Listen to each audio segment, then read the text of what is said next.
亲爱的弟兄姐妹朋友们平安。親愛的弟兄姊妹、朋友們平安。我們繼續來看這個，就是啟示錄差不多我們末世的時候，會發生了什麼事情？我哋繼續嚟睇啟示錄，睇末世嘅時候會發生啲咩嘅事情？今天的信息呢，有一點呢，大家可能沒有聽過的。今日嘅信息可能有啲嘢大家冇聽過嘅。因為呢，可能有一點恐怖啊。可能有啲恐怖但是呢，其實這個題目呢，我本來不想講的。本來呢個題目我係唔係好想講因為講到撒旦這個字，就不開心啦。因為講到撒旦呢個字，大家可能唔開心但是呢，保羅告訴我們，但係保羅話俾我哋聽，你們不知道那個魔鬼撒旦的他用什麼方法來攪擾我們的。我哋唔可以唔知道撒旦用啲咩方法嚟攪擾我哋。以弗所書裡面教導我們，以弗所書裡面教導我哋你們要知道我們是跟誰打仗。我哋要知道同邊個打仗，就是那空中掌權的屬靈空中掌權者，就是撒旦魔鬼。我哋係同空中屬靈掌權者，就係撒旦魔鬼。但是大家了解撒旦有多少呢？但我哋對撒旦嘅認識有幾多？可能不是很多啦，可能唔係好多，可能很多都是錯的。可能好多都係錯嘅。但是呢，我借着這個機會啦，我藉着呢個機會，今天本來是那個林傳道講的，本來今日係林傳道講嘅但是呢，好了，我多講這個月我多講一遍。但係今個月我多講一次，我就講這個題目，我就講呢個題目。求神幫助我，求神幫助我，也幫助你們，亦都幫助大家。我們先禱告。我哋先祈禱。阿爸天父，我們奉主耶穌的名，求你潔淨我們，求你教導我們怎麼樣了解你聖經裡面的寶貴的信息，幫助我們在末世的時候預備好我們怎麼樣迎接你。奉主耶穌基督聖名求，阿們。首先呢，輕鬆一點，大家不要太緊張啊。首先輕鬆啲，大家唔好太緊張。我們看一幅圖畫。我哋睇一幅嘅圖畫。這幅圖畫呢，我就是前天呢看到的。呢幅圖畫喺前日睇到嘅。這個因為我講到這個撒旦這個題目好像很嚇人。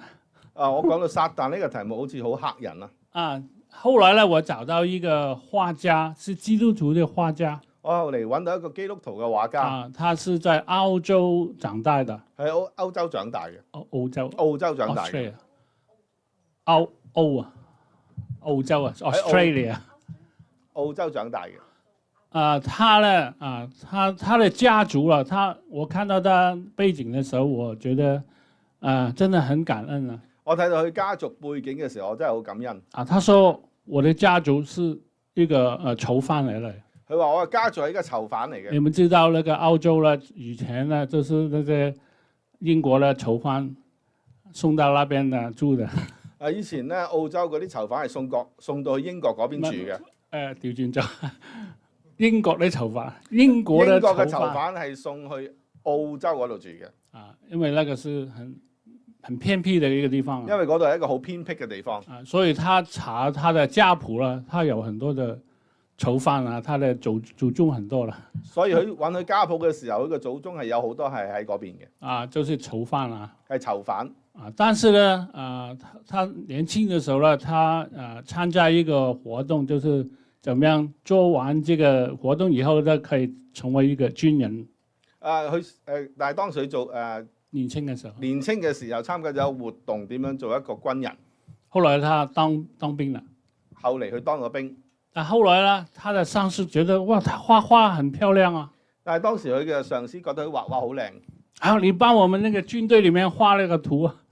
你幫軍隊裏面去畫圖畫。但畫了，後來呢，他當了幾年兵呢，就學畫畫啦。畫下，當咗幾年兵之後就去咗學畫畫。我昨天晚上再看到他畫的時候，我琴晚再睇佢嘅畫嘅時候，真係好漂亮啊！真係好靚。因為他有用不同的題目，他用基督徒的眼光去看的。因為佢用唔同嘅題目，用基督徒嘅眼光去睇。哇，真係好厲害啊！真係好厲害。他有一個 series 是講到撒旦魔鬼的佢一個系列係講到撒旦魔鬼嘅，啊，他畫了10幾個圖畫佢畫咗10幾個圖畫。啊，但是你不會覺得是很難過的？但是他又有那個真實性，也有那個美的一方面啊。但係我唔會覺得好難過，因為係有真實性同有佢靚嘅地方。啊，跟你看的時候，你會學到很多聖經的原則。你睇嘅時候會學到好多聖經裡面嘅原則。後來他搬到那個 Washington 這邊住了，即係美國的西部。但係之後佢就搬咗去美國西部 Washington 嗰度住啦。今年他75歲。今年佢75歲。我覺得真的，我要鼓勵我的弟弟，不是我的兒子去看這個東西。我都會鼓勵我個仔去睇呢啲嘢。就是這個圖畫，大家看，你看到什麼東西？那個右上角的那個。右上角嘅圖畫，唔知大家睇到啲乜嘢？看到什麼東西？大家睇到啲乜嘢？他魔鬼撒旦啊，是打保齡球啊。魔鬼撒旦喺度打緊保齡球。他想到了，就是看這兩節經文裡面的。但係佢睇到就喺呢兩節經文裡面嘅。這個約翰一書裡面告訴我呢，我們的全世界的人呢，都握在他的惡者的手下。約翰一書嗰度話俾我哋聽，全世界嘅人都係臥在那惡者嘅手下。我們每個人都給他打那個保齡啊，打到我們很痛啊。我哋每一個人都好似俾佢打保齡咁，打到好痛。很多人跌下來了，好多人跌落嚟啦。所以這個圖，第一個就是很多人都跌倒了。你們看到很多保齡球已經跌倒了。我哋見到保齡球嗰啲片就好多已經跌咗啦。但是我們怎樣站起來呢？但係點樣可以站起嚟呢？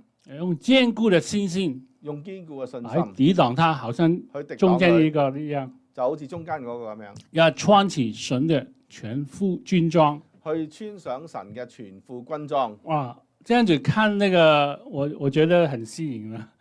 我睇呢個嘅時候覺得好吸引。還有10幾個講到撒旦的，不同的角度來看的。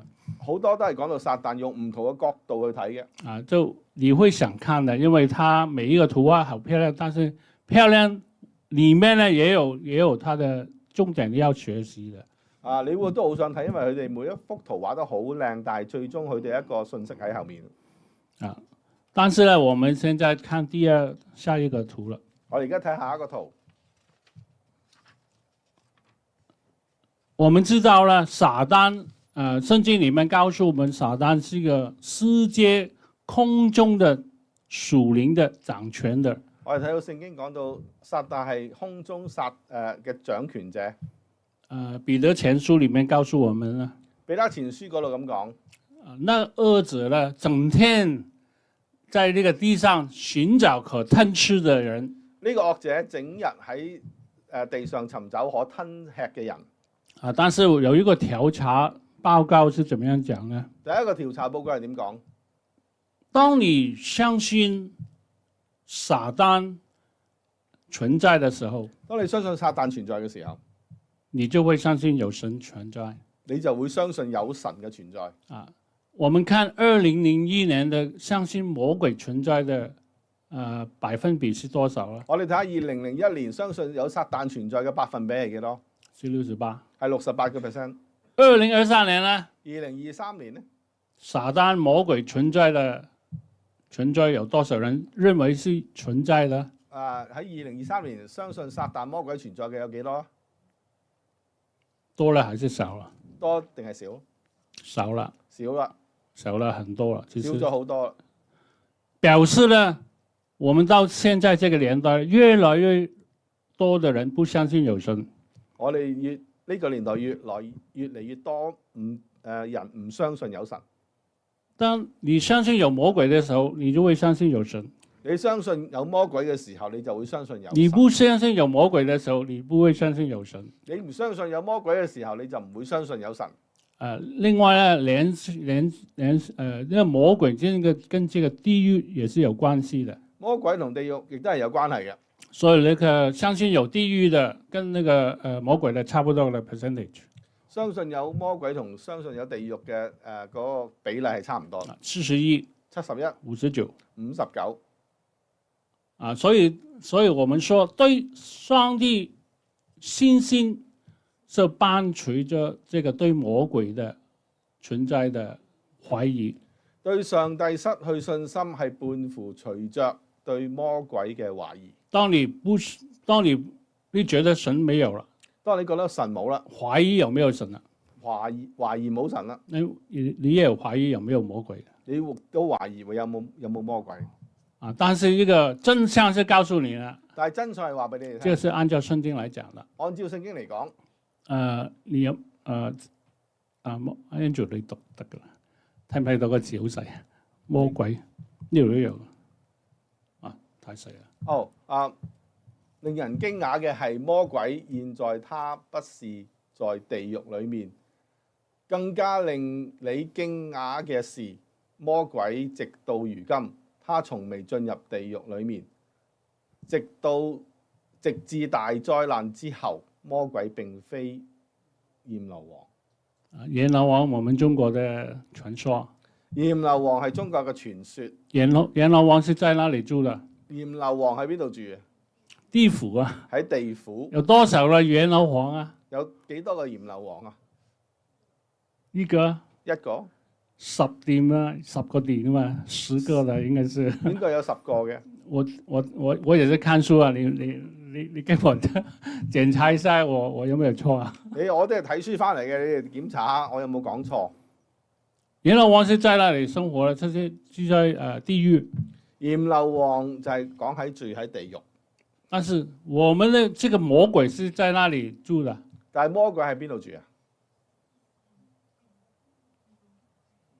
空中的掌權者。空中嘅掌權。還有彼得前書說，他來回這個地上，看看你，看看我，有什麼可以抓的那個痛腳啊，可以抓到我們，就引誘我們，迷惑我們。彼得前書講到啲魔鬼係喺天空地下來回咁揾下人有咩錯處嚟控訴我哋。他了解我們很清楚了，佢了解我哋都好清楚，可能比我們了解我們自己更清楚，比我哋自己了解自己更清楚。這個給大家知道，我今天要講的題目是有關魔鬼的。我今日要講嘅題目係有關魔鬼。其實我講呢，就是因為保羅說你不可以不知道他的魔鬼是用什麼方法來引誘我們的。我講係因為保羅話我哋要知道魔鬼用啲咩方法嚟引誘我哋。魔鬼現在不是在地獄裡面的。魔鬼而家唔喺地獄嗰度。什麼時候才會啊？幾時先會？當大災難以後。當大災難之後，那個敵基督、假先知啊，只有3個，敵基督、假先知跟魔鬼是3位一個。敵基督、假先知同魔鬼係3位一個。聖經說，啟示錄說，敵基督、假先知先到地獄裡面。啟示錄嗰度，敵基督、假先知係先到地獄。就是大災難以後，他要丟在地獄裡面。大災難之後，佢哋要跌落地獄裡面。但是魔鬼會捆綁1000年啦，上個禮拜我講的。魔鬼會捆綁1000年。所以那1000年沒有很大的比較平穩的。但係呢1000年係比較平穩。前個禮拜已經講啦。前個禮拜已經講過。 1000年以後，1000年之後，魔鬼才出來。魔鬼先出嚟，迷惑人一段時間，迷惑人一段時間，然後他最後才是丟在地獄的火湖裡面。最後就係丟落去地獄嘅火湖裡面。所以我們知道啊，這個是聖經的教導。我哋知道呢個係聖經嘅教導。不是那個閻羅王你犯了罪啦。唔係話咩閻羅王你犯咗罪啦。中國人怎麼相信啊？中國人點樣相信？你丟了地獄啊！你犯了什麼罪？你犯咗啲咩罪？重的很重的罪。好重嘅罪。你下來，你就落嚟。拿個石頭來。你攞個石頭嚟。石頭啊？石頭。我攞個石頭嚟。剪咗你的舌頭。剪咗你嘅舌頭。係咪？我們在香港那個冰塘花園啊，有一個花園啊。喺香港有個冰頭花園。可能你們有去過。可能你哋都有去過。那個有一個好像博物館，怎麼這個18層地獄，每一個地獄的圖畫有在這邊。佢有一個18層地獄嘅虎豹別墅係，sorry， 記錯咗。虎豹別墅有應該看過啊，香港人應該會去過啊。嗱，香港人可能有去過啦。喺虎豹別墅裏邊有一個講18層地獄嘅一個壁畫。啊，如果你做了不好的事啊，把你放在油鍋裡面炸你，炸薯條。做咗唔好嘅事就可能將你喺個油入邊炸啦。真的，但是呢，這個是中國的傳統啊。呢個係中國嘅傳統。你相信不相信啊？你相唔相信？沒有根據的。冇根據。但是呢，這個聖經嘅教導不是這樣子的，不是炸薯條啦。聖經嘅根據唔係好炸啦。啊，是他現在還沒有到啊。時間未到。啊，好，我們看下一個經文啊，請 Andrew 念這個。啟示錄嘅第20章第10節，那迷惑他們的魔鬼被扔在硫磺嘅火湖裏，就是獸和假先知所住嘅地方，他們必晝夜受痛苦，直到永永遠遠。他有某一程度上渠道上嘅自由，也不單單在地上，甚至在天上，他亦都會有一段時間有一些來往。啊，這個時候我們從讀聖經裡面，我們讀到一些亮光。我哋讀聖經可能讀到啲亮光。魔鬼是空中的掌權者，保羅已經講了。魔鬼係空中嘅掌權者。但是我們讀約伯記嘅時候，嗱，我哋讀約伯記嘅時候，讀了什麼？讀到啲咩啊？有一天，有一日，那個神的使者，神嘅使者跟神同神，然後魔鬼撒旦在裡面啦。魔鬼撒旦喺嗰度。然後神對撒旦說：神對撒旦咁話：你在呢個地上看什麼？你喺呢個地上面睇啲咩？你是不是看？你看看我那個僕人啊，約伯啊，多好啊！你睇我呢個僕人約伯有幾好啊？魔鬼在什麼地方？魔鬼喺邊度？在天上啊！喺天上。我前個禮拜講啦，這個天有三個天啊。我哋上次講到天有係3重天。第一個天是什麼天？第一個天係邊個天？有雀鳥的那個天，是不是？係有雀鳥個天係咪？啊，這個有大概6200 miles， 大概係有6200里。然後以後那個叫什麼天？以後嘅係叫咩天？太空人去的天啊！就係太空人去嘅天。這是月球啊、地球啊，很多的星球嘅地方。就係喺星球、月球、太空嘅地方。第三重天是什麼？第三重天係乜嘢？上帝的寶座。上帝嘅寶座。上帝有榮耀在那邊。上帝有榮耀喺嗰度。我相信這個約伯跟神啊是在那個地方啊。我相信神同約伯喺嗰個地方。因為三重天嘛，保羅說他去過呢個三重天。因為保羅話佢去過呢個3重天。所以呢，我們知道撒旦有些時間可以到那個神的寶座那邊啦。什麼報告？我不知道為什麼在那邊啊。撒旦可以去到上帝嗰度同佢報告，唔知道點解佢可以去到嗰度。那後來呢，你們知道約伯記怎麼樣記載啊？後嚟約伯記嗰度點樣記載？約伯真的很可憐啊。約伯好可憐。我不相信。我唔相信。那個魔鬼說：我不相信約伯對神那麼忠心的。我唔相信約伯對神咁忠心。你試試他，整他一下。你試下佢，整蠱下佢。不要祝福他那麼多東西。唔好祝福佢咁多嘢。這個神怎麼回答？神點樣回答？可以啊。可以啊。但是你不要整死他就可以了。但係你唔可以殺咗佢就得啦。結果呢，他很大的災啦，這個兒子、女兒啊、房子啦、財產啦，全部差不多一天兩天呢沒有了。所以之後約伯就遭到好多災難，兒女、房產喺1、2日之後都冇晒啦。所以就是約伯記啊。呢個就係約伯記。所以魔鬼呢有機會在天上的。魔鬼有機會喺天上。因為聖經記載啦。因為聖經記載。好了，今天這段經文呢，就是啟示錄12章7到17節。今日嘅啟示錄嘅經文係12章7到7到17 17節。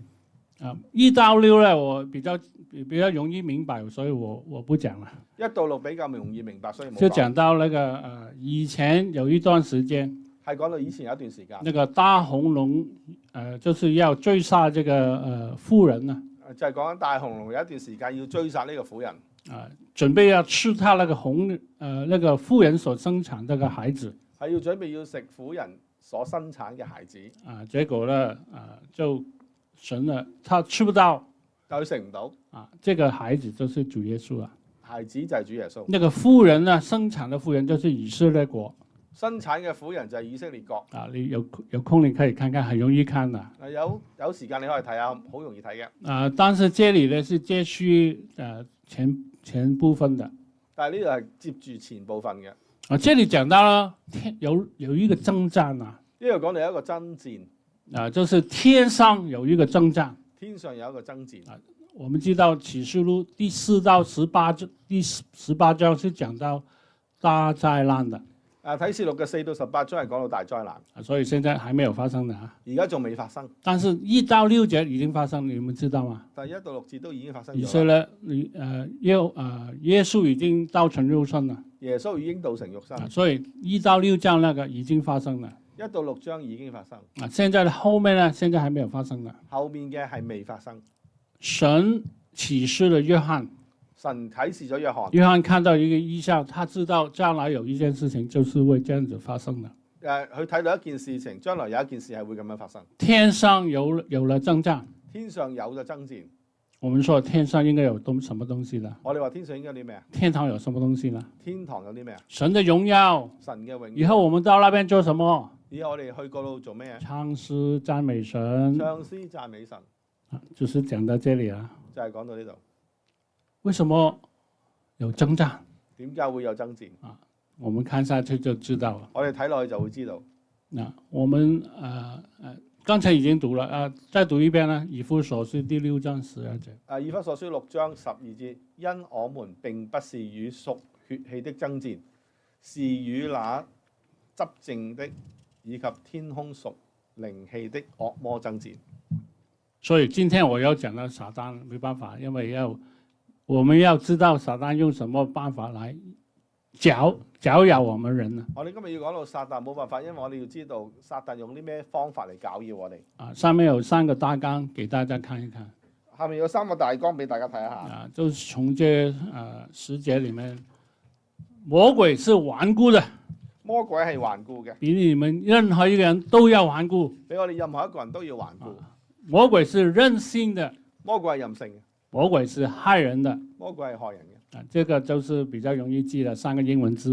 我哋睇到呢度3個英文字就比較容易記。好了，首先呢，我們看看啦，就是第一，就是魔鬼怎麼樣頑固呢？我哋睇下第一，魔鬼係點樣頑固呢？魔鬼呢，他OK， 這個是一個 summary， 請Andrew 為我們念。魔鬼嘅頑固，約翰所見到嘅係佢見到喺大災難嘅時候，將來會有個爭戰，大概係喺大災難嘅時間，我哋會睇到一件事情。撒旦係一個非常頑固又堅持，儘管過去佢失敗，又再失敗，佢仍然繼續與天上和天軍作戰，與神作對。他知道自己會失敗。佢知道他一定會被打敗，但係佢要製造更大嘅災難，並且佢要盡量帶更多嘅人類與他一起滅亡。魔鬼曾經打敗過很多次，大家明白嗎？魔鬼曾經被打敗咗好多次，大家明唔明？當主耶穌基督受試探的3次，當主耶穌基督受試探嘅3次，剛剛出來傳道，啱出嚟傳道。耶穌用經文，就是這個申命記嘅經文。耶穌就用申命記裏面嘅經文，3次都把那個魔鬼的那個引誘了，把他打退了。3次都將佢哋魔鬼打退。他沒辦法講啦，冇辦法講。魔鬼要耶穌，你來拜我啦。魔鬼同耶穌話：你嚟拜佢啊！耶穌說：當拜你的神。話當拜你嘅神。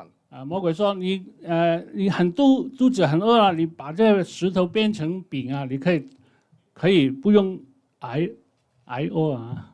當耶穌肚餓嘅時候就話：一石頭變成餅可以食，就唔需要挨餓啦。人活着不是單靠食物，人活着不是單靠食物，單靠神的口裏的出的一切的係說話。靠神口裏所出嘅一切説話。當這3次的那個試探完畢以後，當3次嘅試探完畢之後，路加福音裡面講的什麼呢？路加福音裏面講咩啊？這個英文呢就有一點不一樣的。英文裏面有啲唔一樣。英文呢說魔鬼就暫時不引誘耶穌，暫時啊。魔鬼就暫時遠離耶穌。然後呢，英文呢就是希臘文裡面有講的，但係英文下文就有講嘅。他說等候有好的時機，係等候有好嘅時機。中文沒有說啊，中文冇講。等候有什麼時機再找你？係睇等有啲咩機會去再搞。所以呢，其實我們順便講一個題目，就是為什麼以色列國常常受到很多欺負，受到很大的災難？為什麼？我哋成日都講到以色列點解受到咁多嘅欺負、咁多嘅災難咧？成日都咁講。因為很重要一個原因，好重要嘅一個原因。耶和華神跟以色列的祖宗立了一個約。耶和華同以色列嘅祖宗立咗約，他要他的後裔，就是大衛的後裔，就係講到佢嘅後裔，大衛嘅後裔，跟以色列必要作王，同以色列必要作王。所以他這個約跟這個以色列國是連在一起的。所以呢個約同以色列係連埋一齊嘅。儘管以色列國是什麼很壞，也不相信他，也離棄他。雖然以色列國好壞，亦都唔相信佢，離棄佢。但是神每次都救了他。但係神每次都救咗佢，是不是啊？我們看到很多基督徒都不喜歡以色列人啊。好多基督徒都未必喜歡以色列人。那麼打人家無家可歸，你怎麼樣搞呢？打到人哋無家可歸，你點搞嘅？但是沒辦法，神呢跟着以色列立了約了。神同以色列人立咗約，佢怎麼打他，都還是有點生嘅，不會完全的滅絕的。但係無論點樣都唔會將你完全滅絕。我們看到創世記第3章嘅時候，創世記第3章嘅時候，那個蛇就是魔鬼啦。蛇就係魔鬼，他引誘亞當夏娃犯罪，佢引誘亞當夏娃犯罪，然後講了一句啦，講咗一句，那個女人的後裔要傷你的腳跟。女人嘅後裔要傷你嘅腳跟。女人的後裔是誰啊？女人嘅後裔係邊個？就是彌賽亞耶穌，就係彌賽亞耶穌。那個腳跟就是魔鬼的腳跟啊。就係講腳跟就係魔鬼嘅腳跟。就是那個頭啊，傷你的頭啊，魔鬼的頭啊，就是為有一天把你打倒了。就係傷佢嘅頭啦，有一日要將你打倒啦。魔鬼耶穌基督在十字架的時候，耶穌基督喺十字架嘅時候，那個是釘十字架以後，那個成就了一個救恩。耶穌釘咗十字架之後，成就咗救恩。就是這個 D-Day 啊，叫什麼叫 D-Day 啊？咩叫 D-Day？就是決定性的勝利，就係絕對性嘅勝利。這 determined day 啊。但是魔鬼有沒有完全的失敗呢？但係魔鬼有冇完全嘅失敗咧？他以後呢都走下坡啦。以後就開始走下坡。有一天他會滅亡的，好像這個地獄就是這個大災難以後。有一日就會滅亡啦，就好似地獄大災難。但是他還是在世界裡面攪擾人。但係喺呢個世界上面仍然要攪擾人。然後後來那個該隱啊，把亞伯殺掉。該隱將亞伯殺咗。為什麼要殺他呢？點解要殺佢？當然他是妒忌他的弟弟。但係當然佢係妒忌佢嘅細路。但是他要把這個沒有後裔啊。但係要將佢冇後裔。但是後來神呢叫那個塞特代替了一個約伯。塞特。但係後嚟叫塞特代替咗約伯。然後在聖經好多了，然後到以色列人那個在埃及的時候。然後到以色列人喺埃及嘅時候。法老王怎麼樣命令？法老王點樣命令？所有的男孩子都要殺死。所有個男仔都要殺死啊！那後來呢，神要感動那個收生婆把那個保護那個這個小 baby 神感動嗰個收生婆收接生嘅保護咗呢個細路仔。然後後來呢，又叫法老公主啦，帶了摩西。然後咧就叫法老公主就帶咗摩西。然後摩西呢帶以色列人出來啦。摩西帶以色列人出嚟。然後就fast forward 啦，到這個第二次世界大戰。向前睇，我哋睇到第二次世界大戰。這個就是希特拉就係希特拉。一殺了600萬。殺咗600萬。其實其實還有好幾次，我不講了，有差不多10幾次。在歷史上很多次，就是歷史上記載殺了很多猶太人。歷史上面記載咗好多次殺咗好多猶太人，每次都有餘生，每一次都有剩翻落嚟嘅。神跟以色列是立了約的。神同以色列人立咗約。好了，我講離題了。可以，我離咗題啊。可能離咗。但是沒問題啊，就是我就是說以色列為什麼打不死呢？就是因為神就跟他立了約了。點解以色列人打不死？係因為佢同神立咗約。不是他們好啊，千萬不要忘記啊，他不是好。唔係佢哋好，唔好忘記佢唔係好。我們也不是好啊。我哋亦都唔係好。但是神跟我們立約。但係神同我哋立。如果你是神的兒女，如果你係神嘅兒女，他會管教我們，管教你，管教我。佢會管教你同我，但是他不會丟下我們。但係佢唔會掉低我哋。好，我們看下一個不要那麼緊張啊，看一個圖。我哋唔好緊張，再睇一個圖。這是講到了有一個人呢，他在夏天的時候呢，他在一個游泳池啊。呢幅圖係講到夏天有一個人喺個游泳池旁邊吃了漢堡包，喺度食緊漢堡包。他很高興，好高興，他就站在那個游泳池的池邊，企喺游泳池嘅池邊。但是很靠近呢，有幾個大漢啊，就是朝着他這裏追着他。但係我哋見到有幾個大漢追住佢。他知道這些人來幹什麼？佢知道呢啲人嚟做乜嘢？你覺得他們這些人找他幹什麼？你諗下呢啲人嚟揾佢做咩嘢？如果你這裡有個游泳池，如果呢度有個游泳池，我站在這裡吃漢堡，我企喺呢度食緊漢堡，全部都是水後面全部都係水。你們就跑着我們這邊來。你就迎住我跑住呢邊嚟。我想到有什麼事情發生啊？我諗到有咩事情發生？對啦，很聰明啊！肯定你們想把我推到游泳池。肯定係諗住將我推入去個游泳池。但是我也知道我逃不過你們啦。但係我知道我逃唔過你哋。你們一班人圍着我一個。因為你一班人圍住我。我怎麼樣走啊？我哋點樣走啊？所以我要會怎麼樣做呢？我哋要點樣做呢？反正我都一定會丟了。我就一定會下水的。反正我一定會跌落水。我會用我全身的力量。我會用我全身嘅力量。把你們不知道多少也拉到水裡面。我哋亦都將你哋一齊拉喺水入邊。如果你是這個人，你會不會這樣子做？如果你係呢個人，你會唔會？你會唔會 ？Jenny 會唔會 ？Jenny 會唔會咁做？會唔會？會唔會咁做？反正我都要丟了。反正我都會跌落去嘅。你會唔會你豈有此理把我拉到水？我要把你們幾個拉到水裡面。會唔會話豈有此理？你要將我推入水裡面，我哋將你哋一齊攬住跌落水裡面。魔鬼就是這個心態。魔鬼就係呢個心態。反正他一定要丟了。反正佢要跌啦。所以他在世界上為什麼要很堅持呢？喺地上點解要咁堅持？他就把你們做基督徒的快要跌倒。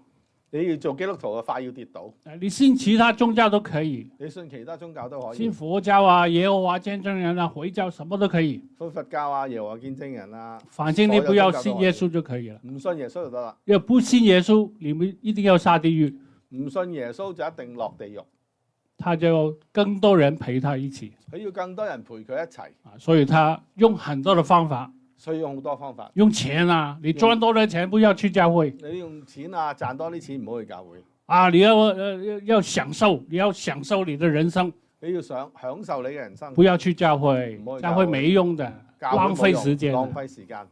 魔鬼就是這個心態，魔鬼就係呢個心態。所以我們要知道魔鬼他的心就是要我們滅亡。魔鬼嘅心係要我哋滅亡。好，我們看下一個。那為什麼有這個爭戰的原因呢？點解有呢個爭戰嘅原因？剛才說這個第7節裡面，天使這個米遮勒 Michael 啊，跟這個魔鬼撒旦有爭戰。啊，講到米迦勒同魔鬼撒旦係有爭即係戰。Michael 啊，Michael 就 Michael 米遮勒。啊，記得了，這個爭戰是 between 天使米遮勒，還有魔鬼撒旦。呢個爭戰係喺魔鬼撒旦同埋呢個天使米迦勒中間。上帝沒有啊。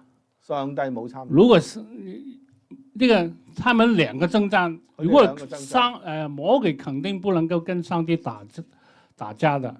魔鬼一定唔可以同上帝打交。魔鬼神啊不會打架的，神一定會贏的。神唔需要打交，一定贏嘅。因為神永遠是得勝的嘛。因為神永遠係得勝嘅。因為你知道魔鬼以前他是做什麼職位的？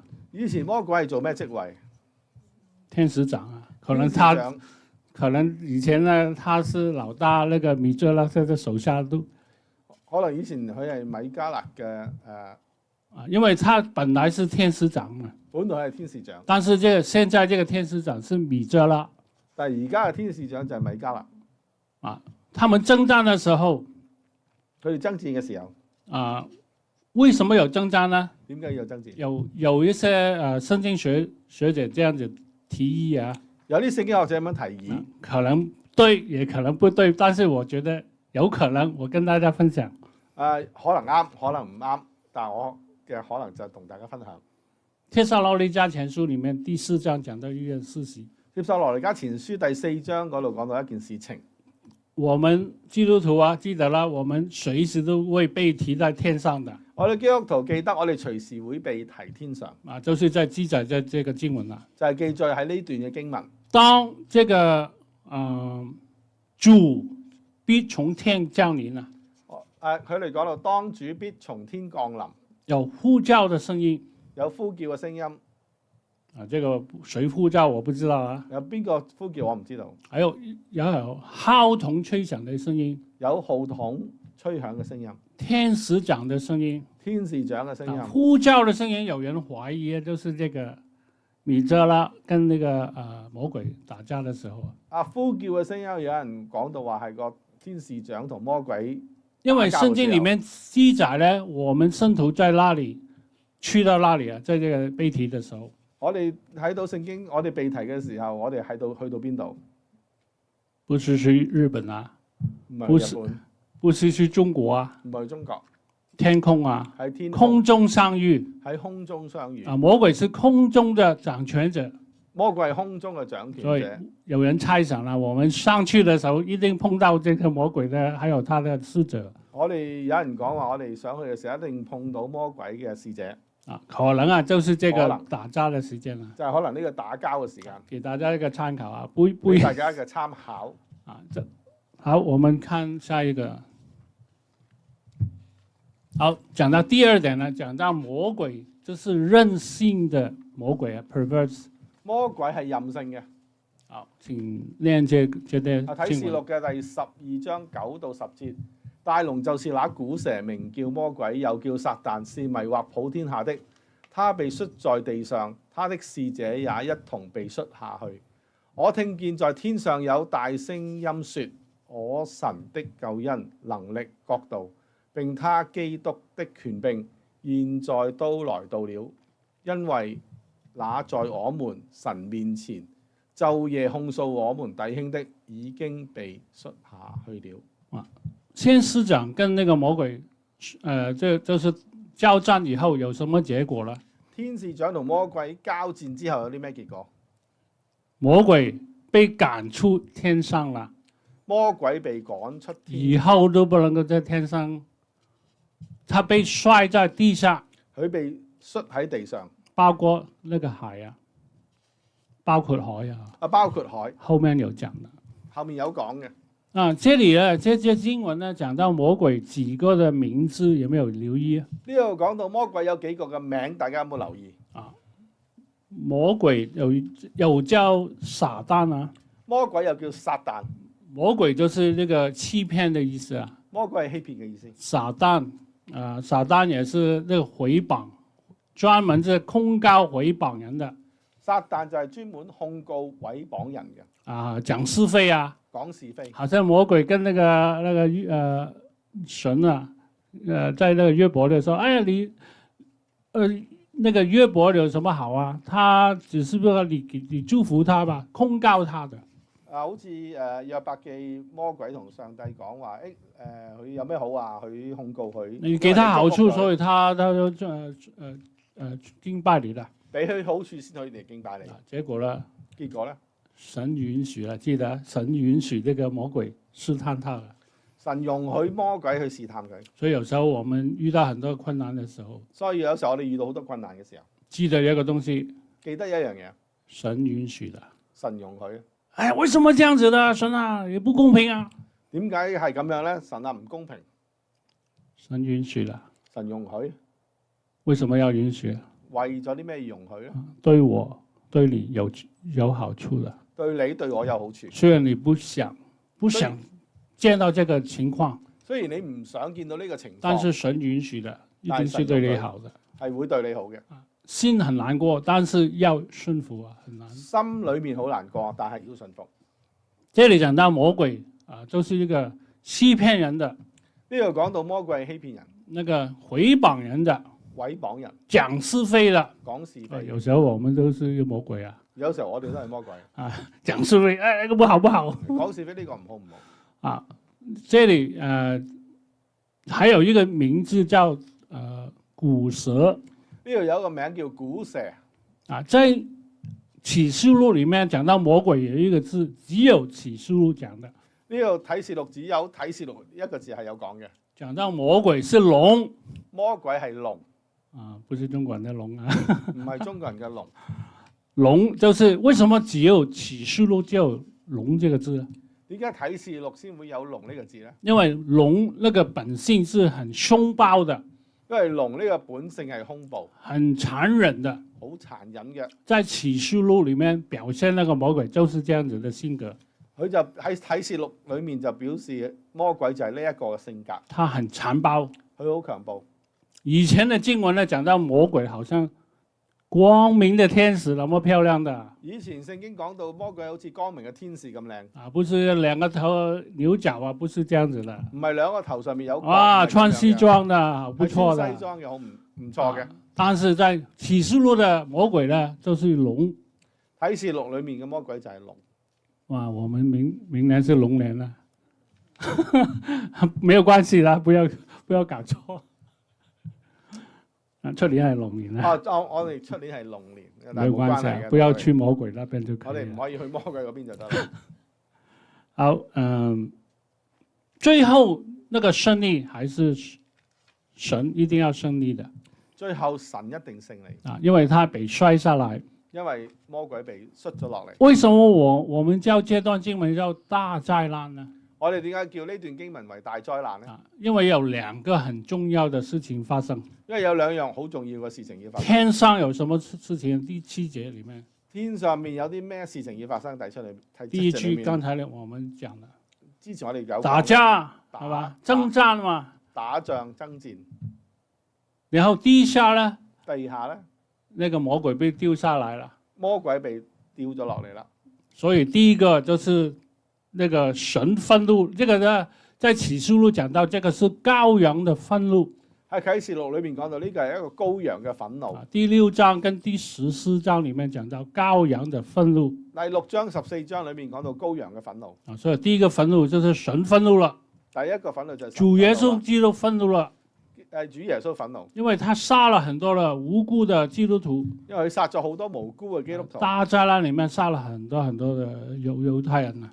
大災難裏面殺咗好多嘅猶太人。這裡說2/3啊，其他的經文有說的。講到2/3，其他經文裏面有講。有一個憤怒就是神的憤怒，羔羊的憤怒。有一個憤怒就係神嘅憤怒。第二個憤怒是什麼？第二個憤怒係咩？魔鬼啊！魔鬼啊！本來他好多地方可以去的，本來好多地方都去。現在他只可以去那裡啊！而家佢只可以去邊度？只可以去這個地球啊！只可以翻落地球啊！所以呢，這個地球啦，有地震啊，什麼啊，都什麼災難都有。所以地球有地震啊，咩災難都會有。啊！所以當時候是一個非常殘忍的一個局面啊！啊，一個非常之殘忍嘅一個局面。啊，就是很多人被殺。好多人被殺。因為地上是敵基督掌權啊！因為地上係敵基督嘅掌權。沒有基督徒，沒有教會啊，沒有教會啊。冇教會。沒有辦法去禮拜天去查經啊，崇拜沒有啊。沒有啊，冇辦法去查經啊，去崇拜。沒有，以前你聽到多少你就多少了。你以前聽咗幾多就得幾多。你要信耶穌，馬上要死啊！你信耶穌，馬上就要死。沒有東西賣給你。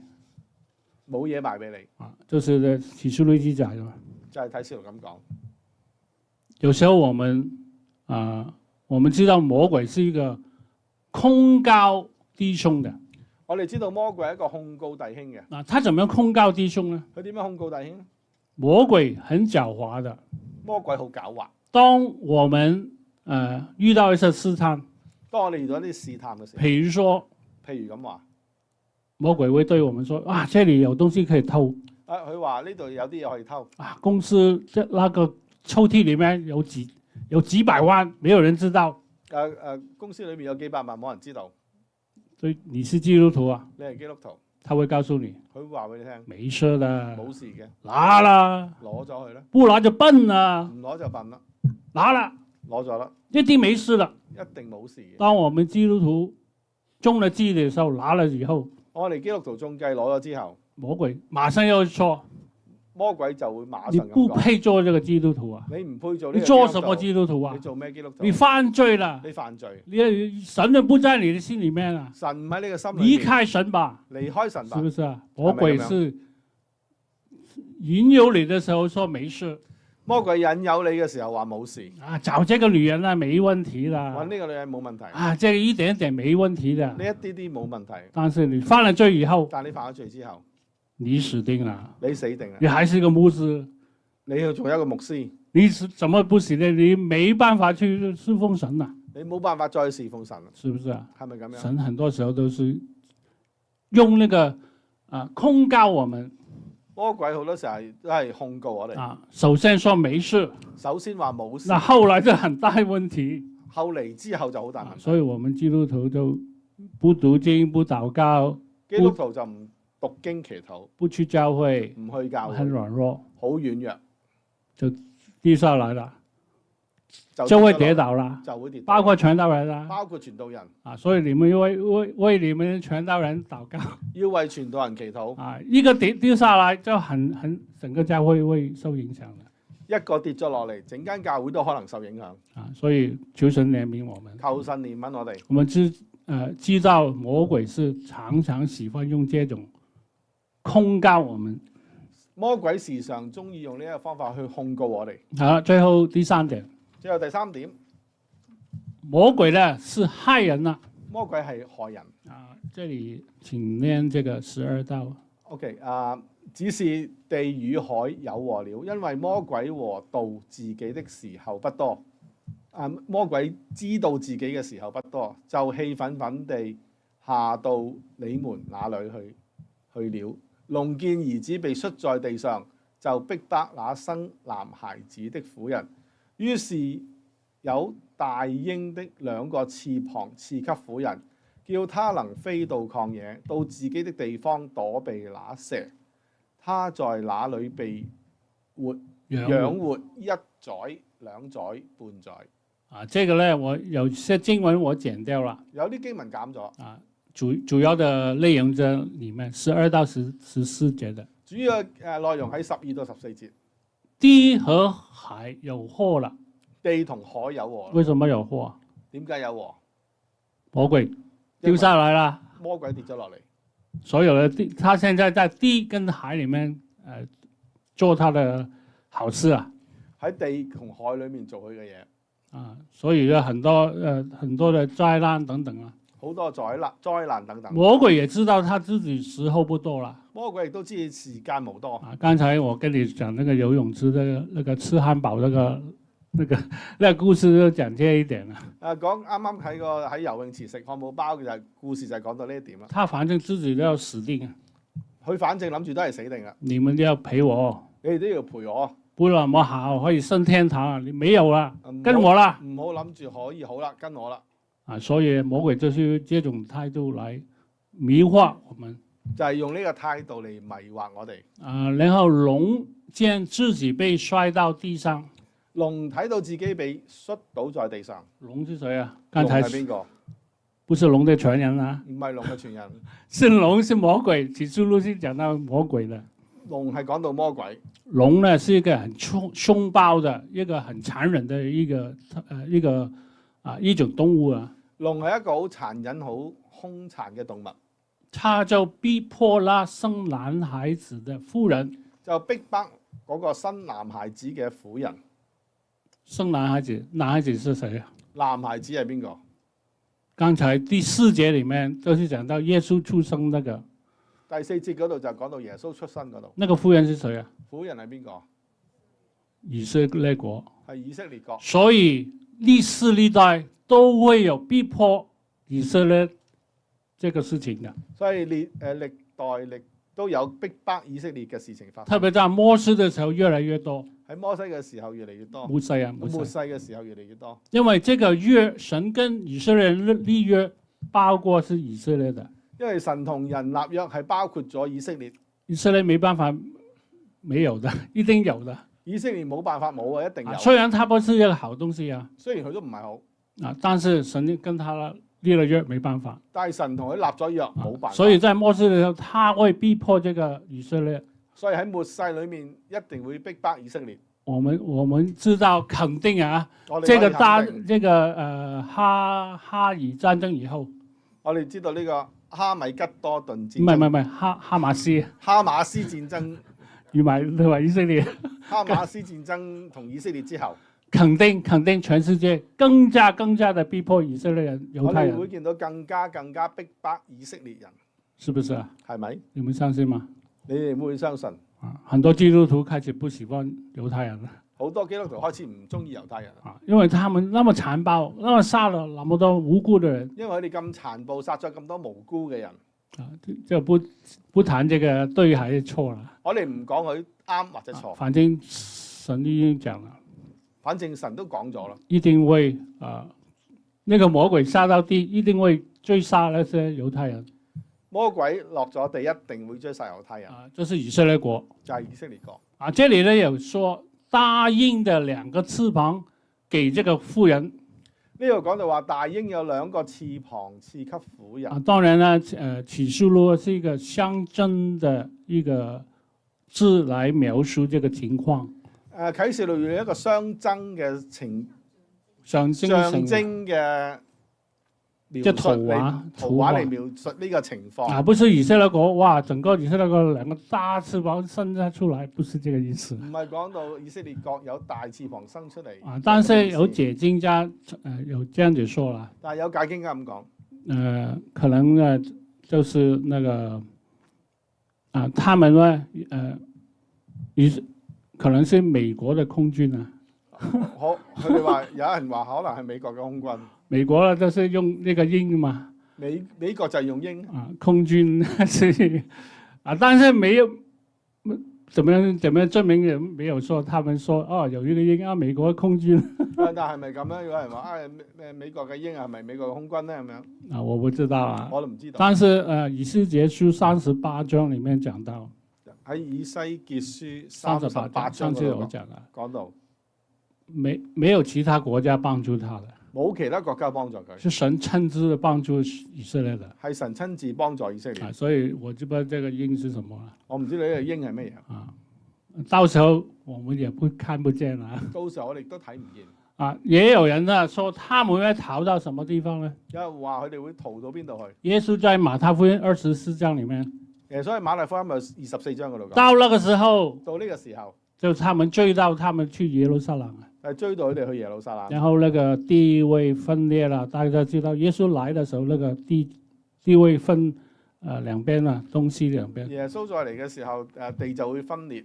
你們兩邊養孩子的有禍了，你哋養孩子嘅有禍，你們要馬上逃到什麼地方？你哋要馬上逃到去邊度？逃到山上，去到山上，東西都不要拿了，馬上要逃避咩都唔好攞啦，馬上去逃避。啊！但有人說他去那個這個約旦那個 Petra 佩德拉 Petra 這個地區啊，有人話去約旦約嗰個旦呢那個紅城有誰去過啊？那個 Red City 有沒有去過？有冇人有去過呢個？如果你去以色列，他一定會帶你去一個城市，很窄，全部都是紅色的石頭的，有沒有去過？如果你去以色列，有人會帶你一個好細嘅城市，有好多紅色嘅石頭，有冇人？那個叫 Red City，就是呢個就叫 Red City。他們呢說，因為逃到山上，那邊是有一個山啊，所以大概他們去逃到那邊。呢度就話嗰度有個山，大概係逃到去嗰度。但是其實以前這個城市的是易守難攻的。以前呢個城市係易守難攻嘅，因為很窄，幾個人呢可以把你丟石頭，你上不來的。幾個人掉啲石頭落，你已經入到去。但是現在不知道怎麼樣。而家唔知道係點樣。也有人最後有些解經就說，可能是美國的第六艦隊啊。有啲解經嘅話，可能係美國第六艦隊。第六艦隊是非洲跟歐洲這個群組啦。係講緊非洲同歐洲呢個戰鬥群美軍啊，有幾個驅逐艦，有一個航空母艦，還有幾百萬的軍隊在那邊啊。有海軍，有航空母艦，有好多嘅軍人喺嗰度。不知道啊，我哋唔知道。就是解經這樣子講的嘛。解經係有咁講。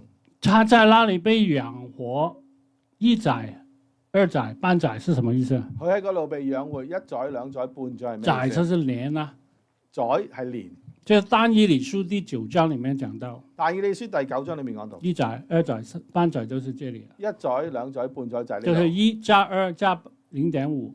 1加2加0.5。這是什麼？就係點樣啊？3.5。3.5。3年半。3年半。然後呢，在第6節裡面講到有1260天。第6節啦。第6節嗰度1260日。我們沒有就是同一個數目，1260日也是3年半。1260日亦都係3年半。13章第5節啟示錄。13章第5節喺啟示錄裏面。42個月。42個月。多少？係幾多？也是3年半。亦都係3年半。這個是最後的3年半。呢個係最後嘅3年半。很快會過去了。好快會過去。就是講的同一件事情。就係講到同一件事情。我們看到魔鬼呢是這樣子詭詐的。魔鬼係咁樣詭詐。然後我們看下一個經文。這個很重要的經文啦。呢個好重要嘅經文。請喺啟示錄嘅12章11節，弟兄勝過他，是因羔羊的血和自己所見證的道。他們雖至於死，也不愛惜性命。這個你所有的忘記都不到很有問題啊。其他所有嘢唔記得都冇問題。一定要記得這個。一定要記得呢個。我們怎樣可以得勝魔鬼呢？我哋點樣可以得勝魔鬼？不是我們漂亮，唔係我哋靚，不是我的房子大，唔係我間屋大。羔羊的血係因為羔羊。主耶穌基督釘十字架的寶血。主耶穌基督釘十字架嘅寶血。這個一定要。第二是什麼？呢個第一，第二係咩咧？自己所見證的道。第二就話自己所見證嘅道。你是信主了嗎？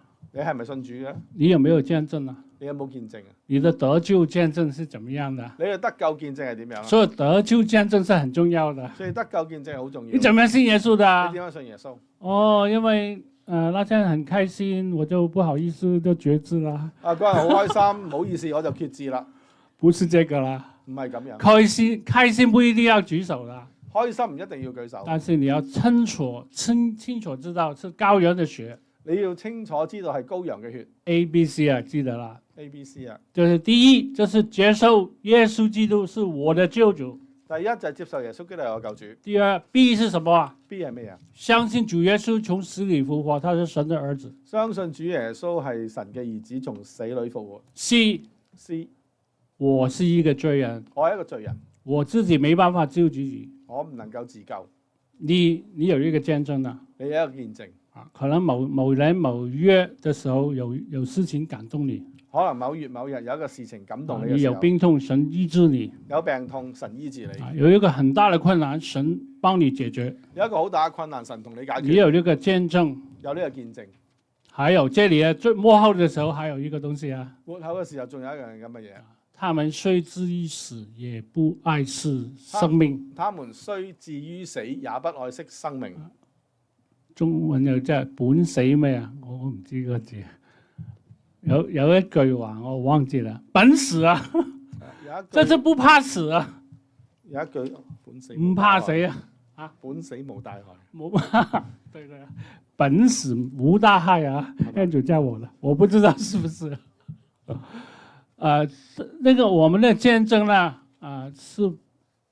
就是要死啊，我們也願意為我所信的，捨去我的生命。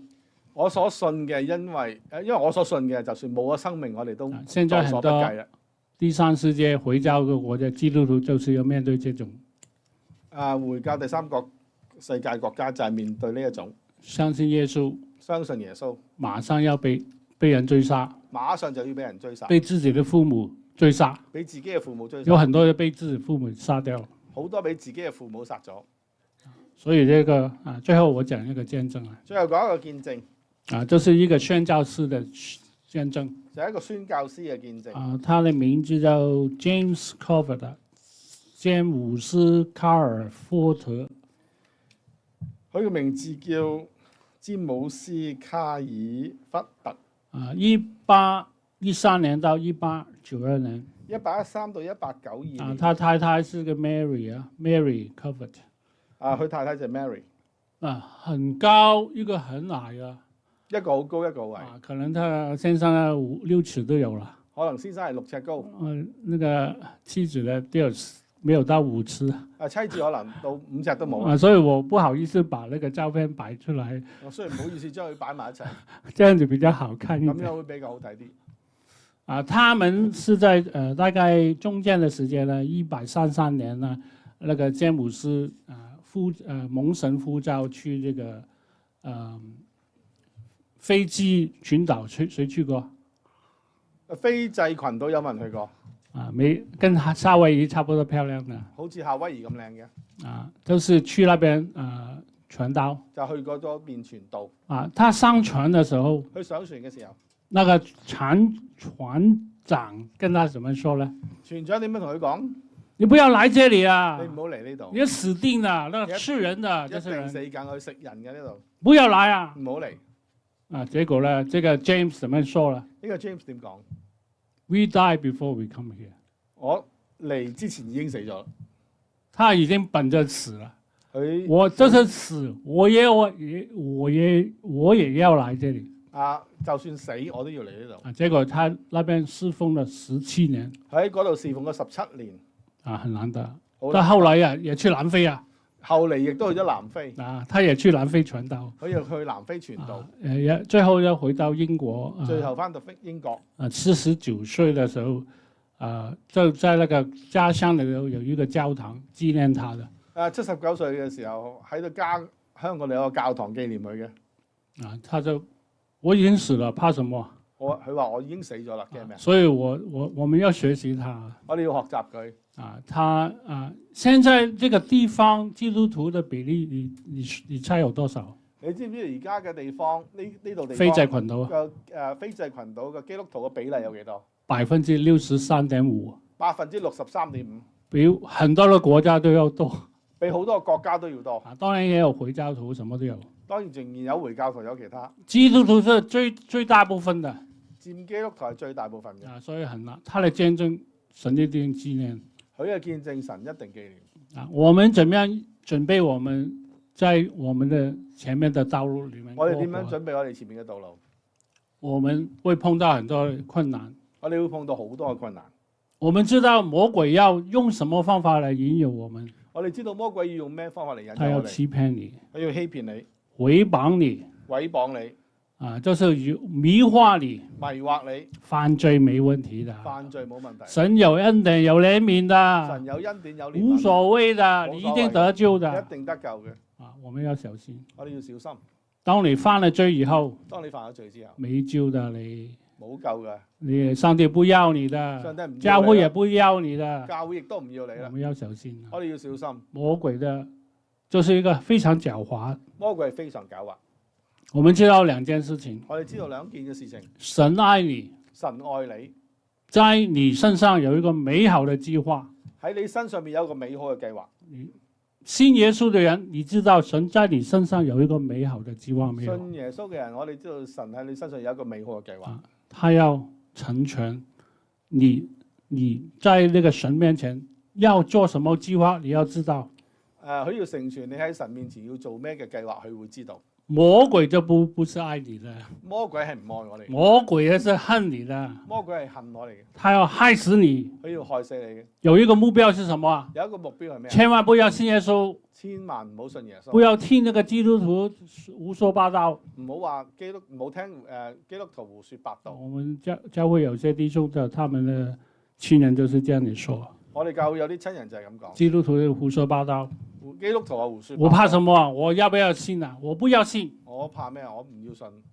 我們不要聽撒旦魔鬼的說話。我哋唔好聽魔鬼。有一天，每一個人都要面對這個審判。每一個人有一日都要面對呢個審判。你能夠確定你可以得救嗎？你可以決定你得救嗎？怎麼樣可以確定？點樣可以決定？羔羊的血。羔羊嘅血。你的見證。你嘅見證。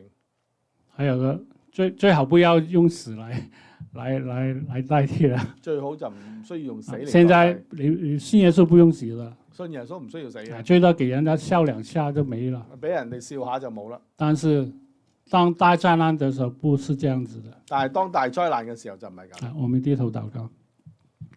親愛的天父阿爸，上帝，我們感謝你，謝謝你，這個很嚴厲的信息，給我們也警惕魔鬼撒旦，他用什麼辦法來攪擾我們？求主耶穌感動我們當中有朋友，有自己的家人，我們心裡面很急，不知道怎麼樣可以跟他講這個福音之信息。我們繼續在你面前禱告，懇切的禱告，求你的恩典憐憫他們，求主。給我們有個愛靈魂的心，願我們在生命的還有的時候，我們努力去讓更多人可以認識你，因為你是愛我們的，奉主耶穌基督聖名求，阿們。